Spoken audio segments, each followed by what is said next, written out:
Good morning, John. You just got back to America from Jordan and Tunisia, where you visited refugee camps, and I'm really looking forward to any thoughts you might have from those places. But in the meantime, here from my very safe location in Missoula, Montana, I want to talk about the government of America. It's a mess, right? We've heard that it's a mess. I'm not talking about politics right now, which is...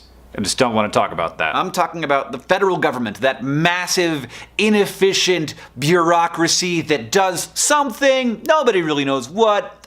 We're spending a lot of money and nothing's getting done. So that's the idea that we have in our heads. Well, I'm going to take kind of a radical position in this video and say that the federal government is effective, efficient, and surprisingly small. I recently asked my followers on Twitter some questions about government employees, how many there are at the state level, the local level, the federal level, and military, education, that kind of thing. I asked those questions because I had looked this information up and found myself to be quite surprised by what I found. Pretty much everybody, including me, thought that there were roughly the same number of federal and state and local government employees. State and local governments employ more than 7 million people, and that's not including education. The federal government employs less than 3 million people. Fewer. People also dramatically overestimated the number of uniformed military we have and dramatically underestimated the number of people who work in public education, which is by far the largest category of government employee. More than 7 million people work in public education. But here's the truly remarkable statistic that I couldn't even believe when I first read it.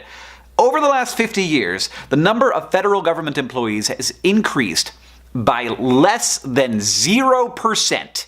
It has decreased.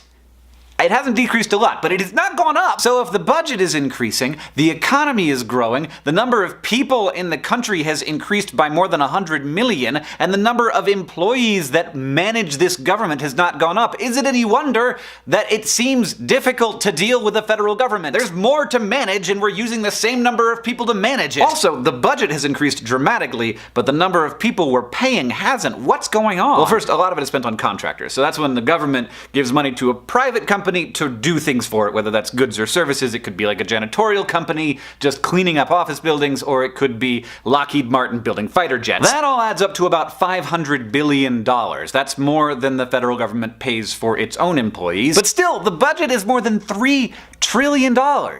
Where's all that money going? We give it away. 64% of the money the government spent this year was spent on Social Security, Medicare, Medicaid, poverty assistance, and veterans benefits. 64%. If you take out all of that stuff, state and local governments actually spend significantly more than the federal government. Politicians talk about skyrocketing spending and government bureaucratic inefficiency, but those two things have nothing to do with each other. Skyrocketing costs have far more to do with demographic trends and increases in healthcare costs than they do with bureaucracy. So, if you're watching this, try to keep these things in your head. The number of government employees hasn't increased in the last 50 years, and those people do really good, important work, and they're pretty good at it. State and local governments have a huge effect on the lives of the people living there, and they actually employ far more people than the federal government, and those elections are extremely important. By far the largest category of government employee is the teacher, and a significant majority of the money the federal government spends is spent to help out old people and sick people and people who are very poor and people who risk their lives to protect this country. John, I'll see you on Tuesday.